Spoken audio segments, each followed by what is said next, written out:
শেষে গোপাল তুমি 3000 টাকা দিয়ে গাছের ছায়া কিনলে। এইবারে গোপাল ঠিক জব্দ হয়েছে। হ্যাঁ, ছায়া তো কিনলাম, তাতে কি হয়েছে? হবে আর কি, তোমার বুদ্ধি দৌড় তো দেখতেই পাচ্ছি। মানে মানে হলো তুমি আর দোকানির কাছ থেকে জমি উদ্ধার করবে কি, তার আগেই তো নিজের পকেট একেবারে ফাঁকা করে বসে আছো। সত্যি গোপাল এভাবে দোকানের কাছে ঠকে গেল? তাহলে পণ্ডিতের জমিটার কি হবে? কি আবার হবে? পণ্ডিতের জমি গেল। অত সোজা নয় মন্ত্রী মশাই। গোপাল যখন একবার একটা কথা দিয়েছে তখন সে কথা সে রাখবেই রাখবে। 3000 টাকা খসার পরও এখনো কথা ফুটছে তোমার গোপাল। মহারাজ, কথায় আছে না, বিপদকালে বুদ্ধি নাশ। গোপালের হয়েছে এখন সেই দশা। এ মা, গোপালের এত বড় টাকে তাহলে আর বুদ্ধি রইল না? সেটা তাহলে দেখাই যাক, কি বলেন মন্ত্রী মশাই? ও বাবা, ভাঙবে তবু মচকাবে না? হ্যাঁ, বাহ, এই আমটা তো দারুণ বড়, এটাই তুলি তাহলে। আরে ওটা তো কি সুন্দর হলুদ হয়েছে, ওটাও তুলে নি। ওকে গোপাল আজ আবার আমার জায়গার ভিতর ঢুকে পড়েছে। দেখি এই যে আবার আমও পাচ্ছে। দাঁড়াও দাঁড়াও, এবার এমন মজা দেখাবো না। এই এই গোপাল, এই বাটুল, এটা কি হচ্ছে? হ্যাঁ, এটা কি আমার জায়গায় ঢুকে তুমি আবার আম পাচ্ছ? তোমার সাহস তো মন্দ নয়। বাহ, আমার আম আমি পাচ্ছি, এটা আবার ভালো মন্দের কি হলো? ও আমার বাড়ি আর কি, আমার আম, তা আমার জায়গায় আম আবার তোমার হলো কি করে? এটুকু বুঝতে পারলে না দানাদান? ভালো করে চেয়ে দেখো, গাছের ছায়া এই আম গাছ ওই লিচু গাছ ছাড়িয়ে চলে গেছে। তো আরে তাতেই তো সব হলো গো, কেননা এই ছায়া যে আমার কেনা। ইয়ার কি হচ্ছে নাকি? হ্যাঁ, ইয়ার কি না হচ্ছে? না, ইয়ার কি মারবো কেন? গাছের ছায়া যখন আমার, তখন ছায়া যেখানে পড়বে সেখানটাই আমার হয়ে গেল, তাই না? দাঁড়াও দাঁড়াও, হাওয়াচ্ছি। কি গো, চললে কোথায়? মহারাজের কাছে তোমার নামে নালিশ করতে। বেশ, তাই যাও তাই যাও, আর আমি এই ফাঁকে গাছের বাকি আমগুলো ফাঁকা করি। তুমি ঠিক বলছো তো দনাদন, যে গাছটা তোমার জায়গার মধ্যেই আছে? আলবাত। জায়গাটা তোমার তো। এই যে জমির দলিলগুলো নিয়ে এসেছি, দেখুন। তাহলে মহারাজ, আপনার একবার নিজে গিয়ে এই ব্যাপারটা দেখা উচিত। ঠিক আছে, তাহলে চলো দেখি গিয়ে গোপাল কিভাবে তোমার জায়গাতে ঢুকে আম লিচু পাচ্ছে। চলুন চলুন মহারাজ, চলুন। এই, তোমরাও এসো আমার সঙ্গে, চলো। এবার গোপাল একেবারে মাঠে মারা পড়বে। ব্যাস, আম লিচু সব পাড়া হয়ে গেছে। বাহ বাহ বাবা বাবা, গাছের ছায়া যে আস্তে আস্তে আরো লম্বা হচ্ছে। বাবা বাবা, এবার তাহলে আসল কাজটা শুরু করে দিই।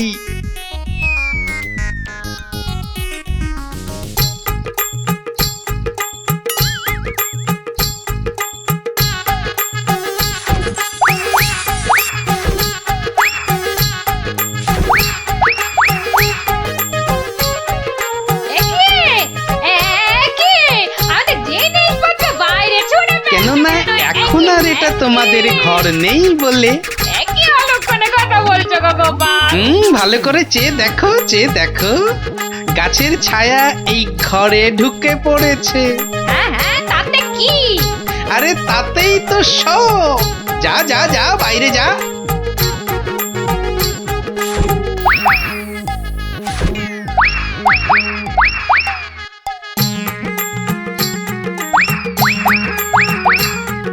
বাবা রে, কি আবার বাসন ছুড়লো রে বাবা?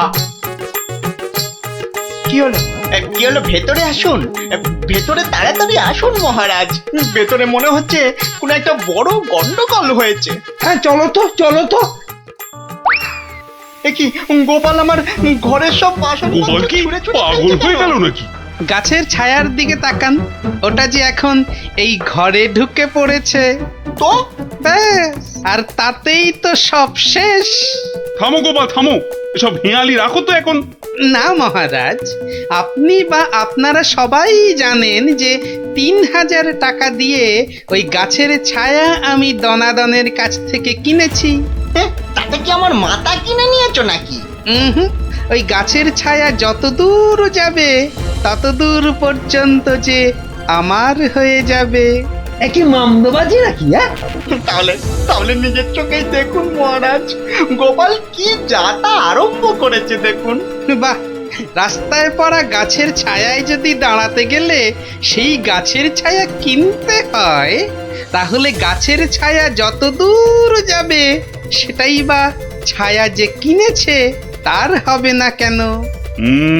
ঠিক ঠিক। তাহলে তাহলে মহারাজ আমি ওই গাছটাই কেটে দিচ্ছি। হ্যাঁ, এটা একদম ঠিক হবে। না থাকবে গাছ, না পড়বে ছায়া। দনাদন, সেটা হচ্ছে না। বাবা বাবা, ছায়া তোমার হতে পারে কিন্তু গাছটা তো আমার। বলে সেটা কাটবো কি কাটবো না সেটা ঠিক করব আমি। না না না না, গাছ কাটলে তো সঙ্গে সঙ্গে ছায়াটাও কেটে যাবে, আর সেটা তো আমি হতে দেব না। সেই তো, গাছ কাটতে গেলে তো গাছের ছায়াতেও কুঠারের ছায়া পড়বে।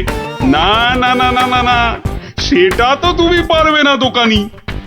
তাহলে তাহলে আর কি, এখন তোমাকে এই জায়গা ছাড়তে হবে। ও গোপাল, এভাবে আমাকে ভিটে ছাড়া করো না গোপাল। আমি কোথায় গিয়ে দাঁড়াবো বলো তো?